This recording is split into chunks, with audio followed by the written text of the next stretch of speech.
El magnate que dominaba el mundo. La historia de J.P. Morgan.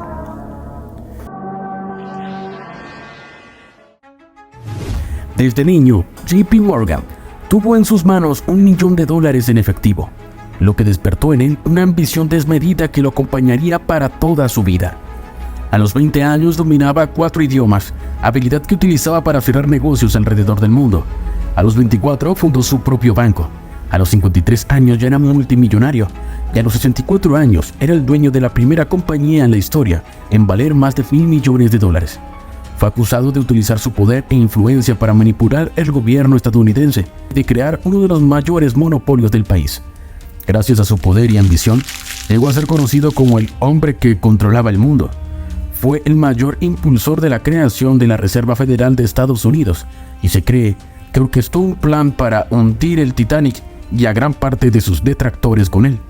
Hoy en día, su descendencia es una de las familias más ricas y poderosas del mundo, junto con los Rockefeller y los Rothschild, con inversiones en industrias como la farmacéutica, alimentaria, energética, del petróleo, del acero y de la banca. ¿Cómo lo logró? El protagonista de esta historia es el empresario estadounidense y banquero John Pierpont Morgan, conocido como J.P. Morgan, quien nació el 17 de abril de 1837 en Hartford, Connecticut. Proviene de una de las familias más adineradas. Su padre, Junius Spencer Morgan, era socio de Howie Metter & Co., en el mayorista de productos secos más grande de Hartford. Además, había heredado una gran fortuna que lo convirtió en uno de los banqueros más ricos y conocidos de los Estados Unidos. J.P. Morgan era un niño sobresaliente, destacaba en todas las asignaturas, demostraba ser un líder innato y tenía un carisma impresionante. Siempre que sus profesores lo reprendían, encontraba una forma de salirse de esta situación con su gran oratoria. En la escuela preferiría ser llamado por su nombre, Pierpont, en lugar de John. Su padre notó un gran potencial en él, así que lo inscribió en las mejores escuelas del país para asegurarse que tuviera la mejor educación posible y que en el futuro la fortuna de la familia siguiera en crecimiento. No obstante, pese a su gran potencial, John sufría de fuertes afecciones en su salud desde temprana edad, como convulsiones, migrañas y acné rosácea. Esta última lo afectó durante toda su vida, ya que los vasos sanguíneos de su nariz se dilataron y se rompieron. Con el paso de los años, la afección se volvió cada vez más grave, lo que terminó por deformarle la nariz, haciéndola crecer e inflamarse. John nunca estuvo contento con su aspecto. Por eso, cada vez que era retratado, pedía que le retocaran su nariz.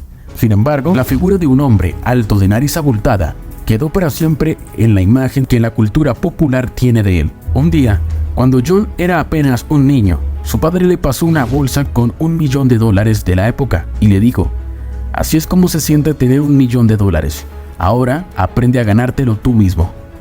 Este impactante momento despertó en el pequeño una gran pasión por el dinero y los negocios. A sus 14 años de edad, en 1851 pasó el examen para ingresar a The English High School de Boston, la cual estaba especializada en matemáticas para carreras de comercio exterior. En abril del siguiente año, la fiebre reumática afectó su salud. Conforme el tiempo pasaba, los síntomas se hicieron más comunes y le producían un dolor tan fuerte que le impedían caminar. Entonces su padre decidió enviarlo a las Islas Azores, ubicadas en Portugal, para que recibiera un tratamiento especializado y se mejorara. Durante un largo año, John estuvo convaleciente y aislado, pero al final pudo contrarrestar la enfermedad y con mejor salud regresó a Boston para continuar con sus estudios. Tras graduarse de la secundaria, su padre lo inscribió en una escuela en Suiza, donde aprendió francés con total fluidez. Luego su padre lo inscribió en la Universidad de Göttingen, en Alemania, donde aprendió a manejar el idioma alemán. Una vez finalizó sus estudios en 1857, viajó a Inglaterra para trabajar con su padre, quien ahora era socio del banco George Peabody & Co. En los siguientes 14 años, el joven trabajó como representante de su padre en América, en una serie de bancos afiliados por todo el continente. Allí aprendió el negocio bancario y además de ver cómo los préstamos y la inversión eran la base para capitalizarse, incursionando en el mundo de los negocios y las inversiones. En 1858 se mudó a Nueva York para trabajar como asistente junior en el banco Duncan Sherman & Co. Gracias a la reputación de su padre y a su fuerte trabajo, En poco tiempo se convirtió en uno de los hombres más solicitados de Wall Street y llegó a codearse con las personas más adineradas e importantes de la bolsa de valores, con lo que su padre e influencia aumentaban. John Morgan, a pesar de que manejaba principalmente capital de su padre, gozaba de una gran independencia tanto en sus decisiones de inversión como en su estilo de vida, pues su padre tenía plena fe en la educación que le había brindado. El joven tenía un enfoque serio y energético y rápidamente ganó el elogio de los amigos de su padre por su capacidad para los negocios. Mientras estuvo en Duncan Sherman, aprendió sobre el financiamiento y la organización de ferrocarriles, gestionando personalmente importantes préstamos para las líneas de Ohio, Mississippi y Illinois. También aprendió sobre el comercio del algodón en Georgia, Alabama y Luisiana. Tras visitar la isla en Cuba, en un viaje de negocios, desarrolló un gusto de por vida por los puros cubanos. Un día, en 1859, luego de un viaje a New Orleans, decidió utilizar capital de la empresa sin permiso para comprar un cargamento de café que había llegado por alta mar y procedió a venderlo a los comerciantes locales en un muy buen precio, obteniendo ganancias interesantes en el proceso. Esta fue considerada como su primera gran transacción independiente. Los resultados obtenidos los llenaron de motivación y despertaron su pasión por el comercio, aunque también ocasionaron que sus superiores le llamaran la atención. Disgustado por ello, se reunió con su padre en Londres para comunicarle que estaba determinado a iniciar su propio negocio. Con los ahorros que había acumulado todos esos años y el apoyo de su padre desde Londres, en una época cuando el país tenía mucha influencia en Estados Unidos, John fundó Claremont Morgan & Co. en 1861. Este gran paso le permitió ingresar a la élite de Nueva York, que solía organizarse en reuniones a menudo. En una de esas dichas reuniones conocería a Amelia Sturgis, quien también provenía de una familia banquera. Fue amor a primera vista y a 3 años de relación se casaron. Lamentablemente, tan solo 4 meses después del matrimonio, Amelia falleció a causa de una terrible tuberculosis. Devastado, pero ahora con una fortuna mayor producto del dinero de su exesposa, John se sumergió en el trabajo, ganándose en pocos años el reconocimiento como uno de los banqueros privados más importantes de Nueva York. En 1861, una fuerte guerra civil estalló en Estados Unidos. 2 años después, en marzo de 1863, el Congreso firmó un acta que obligaba a todos los hombres saludables entre 20 y 45 años a alistarse en las filas del ejército de la Unión. Morgan estaba muy ocupado con sus negocios, así que evitó servir pagando $300 de la época para que alguien ocupara su lugar.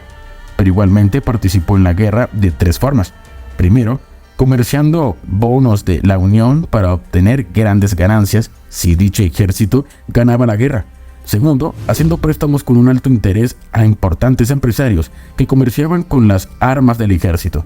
Y tercero, comprando armas, mejorándolas y revendiéndolas de nuevo a la Unión a precios exorbitantes, hecho por el cual fue fuertemente criticado y señalado de traidor, aunque jamás se pudo demostrar que Morgan tuviera conocimiento de los detalles del plan de la compra y la reventa de armas del ejército.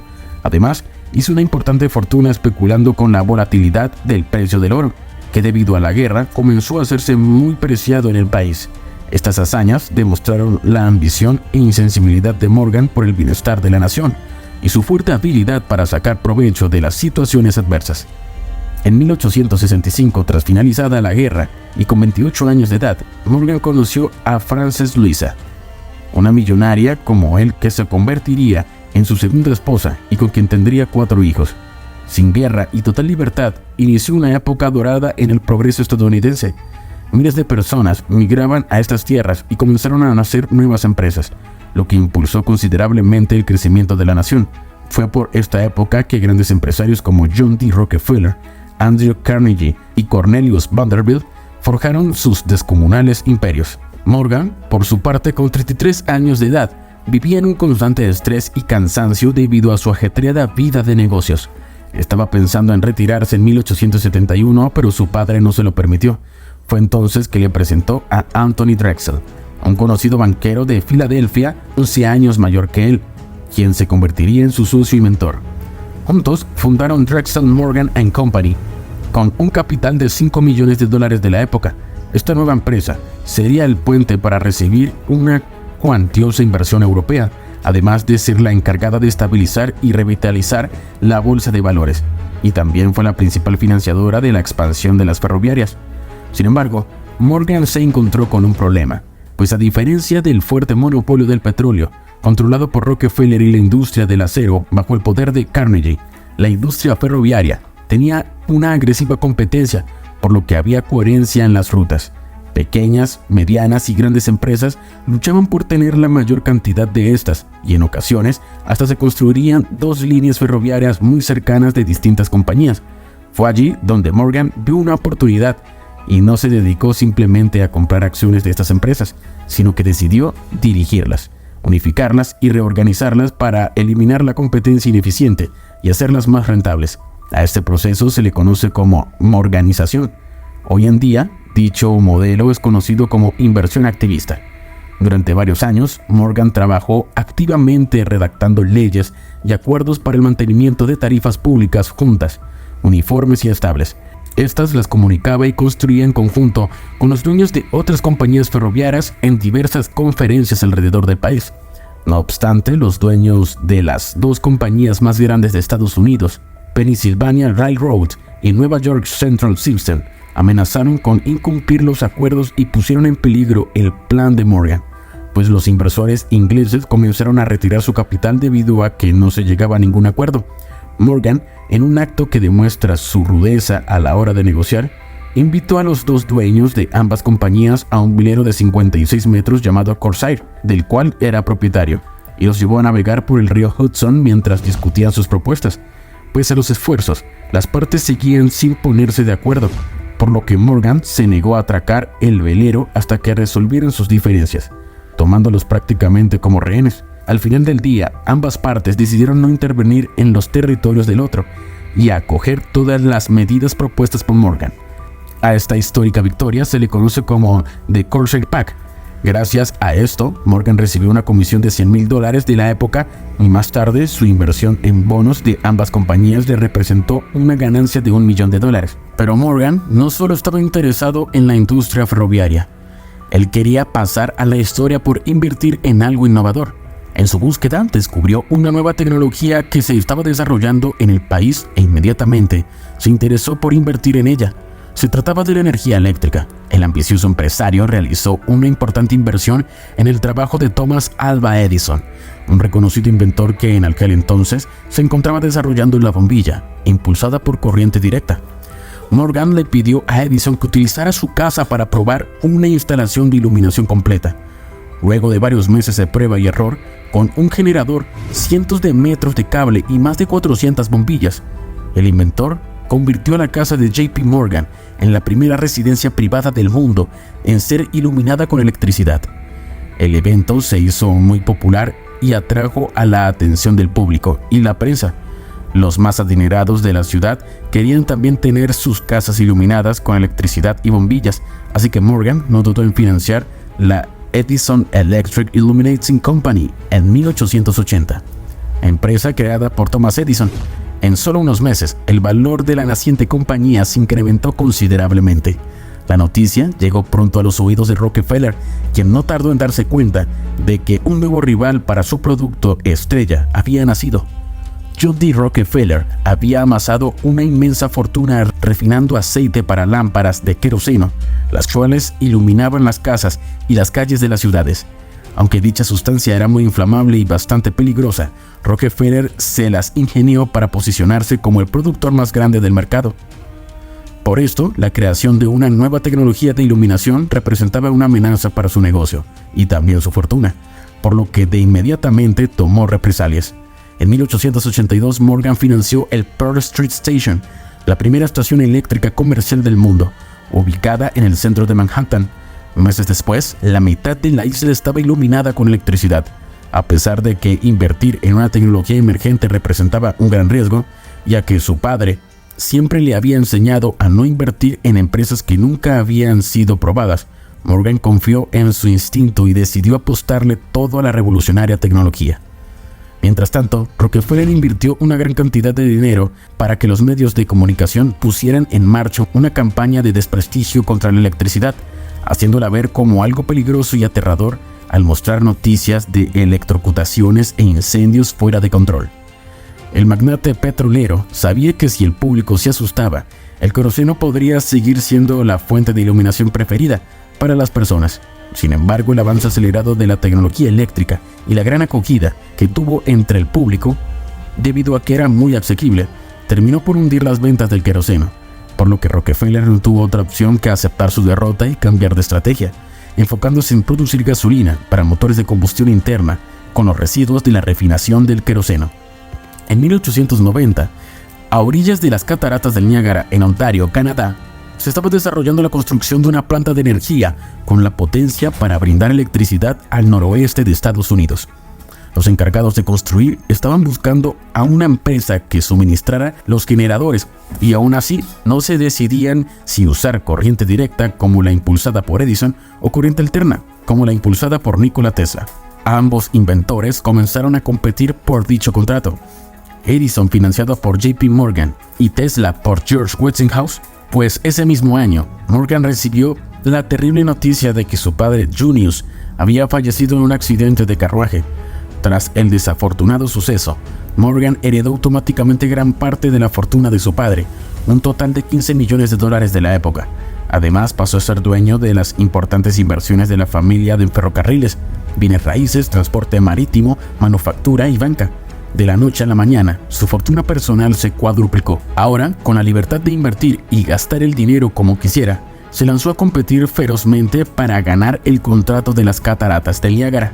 Como parte de su estrategia, manipuló el mercado de acciones para que su competidor directo, Westinghouse, entrara en bancarrota. Sin embargo, Westinghouse logró recuperarse luego de que Nikola Tesla renunciara a todas sus patentes y juntos realizaran una exitosa presentación iluminando la Feria Mundial de Chicago en 1893 con más de 200.000 bombillas, demostrando así la potencia y eficiencia de sus generadores de corriente alterna. Este asombroso hito hizo que Westinghouse y Tesla ganaran el contrato de las cataratas del Niágara y la corriente alterna se consolidó como el estándar mundial. Lleno de frustración, Morgan pensó que quizás su padre tenía razón, pero como no quería admitir su derrota, decidió continuar con la lucha sin importar lo que tuviera que hacer. Primero, amenazó a Westinghouse con llevarlo a la corte por infringir una patente de aire acondicionado para sus generadores de energía, si él no le cedía las patentes creadas por Nikola Tesla. Luego compró una participación mayoritaria de la empresa de Edison, para posteriormente renombrarlo como General Electric, logrando que la compañía obtuviera un valor estimado de $50 millones de la época, o aproximadamente $1.000 millones en la actualidad. Con el contrato de la empresa en sus manos, despidió a Thomas Edison y cambió el enfoque de la corriente directa a la corriente alterna. Estas decisiones estratégicamente permitieron que General Electric comenzara a expandirse globalmente y se convirtiera en una de las empresas de energía más grandes y poderosas del mundo hasta nuestros días. En febrero de 1893, una fuerte crisis de oro empezó a azotar al país norteamericano. En aquel entonces, el dólar estaba atado al patrón de oro, por lo que los billetes podían cambiarse por su equivalente en oro en cualquier momento. Montones de inversionistas europeos entraron en pánico debido a varias malas noticias y a una inminente crisis financiera, así que procedieron a cambiar sus dólares por oro, reduciendo significativamente las reservas de este metal precioso en la nación y ocasionando que el país entrara en recesión. Esto fue un fuerte golpe para la economía, pero Morgan salió airoso gracias a sus múltiples inversiones, ya que durante este tiempo enfocó grandes esfuerzos en mantener a flote empresas ferroviarias. Después de 2 años de depresión, el Tesoro de Estados Unidos estaba a punto de caer en bancarrota. En 1895, ese mismo año, el socio de Morgan, Anthony Drexel, falleció y su compañía pasó a llamarse JP Morgan & Company. En medio de la crisis, el gobierno del presidente Grover Cleveland acudió a JP Morgan para que realizara un préstamo a la nación. Él aceptó, reunió a distintos banqueros europeos y estadounidenses para que le recompraran el oro y desembolsó $100 millones de la época en este metal precioso al tesoro de la nación, lo que hoy equivaldría a casi $3.000 millones, pues de esta forma logró rescatar al gobierno federal y consiguió una posición privilegiada en el país norteamericano. En 1896, un agresivo movimiento político contra los monopolios estaba siendo liderado por el candidato presidencial William Jennings Bryan. Para derrotarlo, Morgan, en la alianza con Rockefeller y Carnegie, se encargó de financiar la campaña presidencial de William McKinley con $200,000, equivalente a $20 millones de los actuales. Además, usaron su poder e influencia para comprar los medios de comunicación para que hicieran publicidad a su candidato con noticias favorables. Al final, William McKinley ganó las elecciones, y así que los magnates pudieron seguir tranquilos haciendo crecer sus imperios. Hasta este entonces, todas las inversiones de JP Morgan le habían permitido construir un grupo empresarial diversificado con compañías dedicadas a sectores que iban desde la fabricación hasta la minería y los ferrocarriles. Pero había una industria que reunía a todas las anteriores en la que no había incursionado. Se trataba de la industria del acero. Previamente, Rockefeller y Carnegie se enfrentaron a una disputa por una mina de hierro en el norte de Minnesota, la cual Carnegie terminó comprando por una exorbitante suma a Rockefeller. Fue entonces que Morgan se dio cuenta de que para incursionar en dicha industria debía unificar todas las empresas competidoras en el sector y apoderarse de ellas. Por ello, ideó un plan para hacerse con el control del imperio que pertenecía a Carnegie.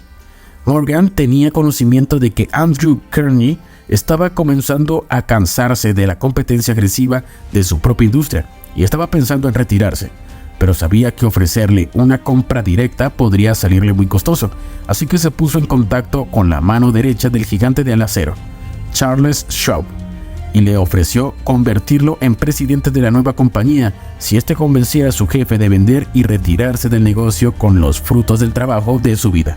Finalmente, Carnegie accedió a hacerlo, pero no quería regatear, por lo que pidió una exorbitante suma de $480 millones, que en la actualidad serían aproximadamente $400,000 millones, una cifra que superaba el presupuesto del gobierno federal de los Estados Unidos. Morgan aceptó realizar la compra, convirtiendo automáticamente a Andrew Carnegie en el hombre más rico del mundo en el año 1901, superando a John D. Rockefeller por primera vez en 30 años.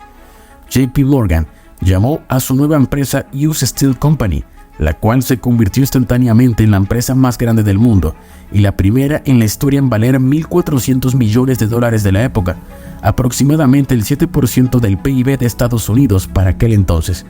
Esta empresa dominó el negocio del acero por casi 100 años apenas sin competencia. Construir una compañía de esta magnitud solo era posible con la gran influencia y poder de que Morgan, Rockefeller y Carnegie habían demostrado al invertir millones de dólares en la campaña del presidente William McKinley. No obstante, un nuevo político llamado Theodore Roosevelt amenazaba con acabar con los grandes monopolios del país, y los poderosos capitalistas no iban a quedarse cruzados de brazos. Rockefeller, a cabeza de la Standard Oil Company, y Morgan con US Steel Company, decidieron proponerle a este enemigo un cargo como vicepresidente, con el cual podrían opacar toda su influencia, pues la estrategia funcionó y William McKinley fue reelegido, quedando Roosevelt como su vicepresidente, pues esto parecía que todo estaba bajo control para los gigantes industriales, pero un inesperado suceso cambiaría sus vidas para siempre. El 14 de septiembre de 1901, el presidente McKinley perdió su vida luego de ser atacado por un ex trabajador de una empresa disuelta cuando Morgan creó la US Steel Company.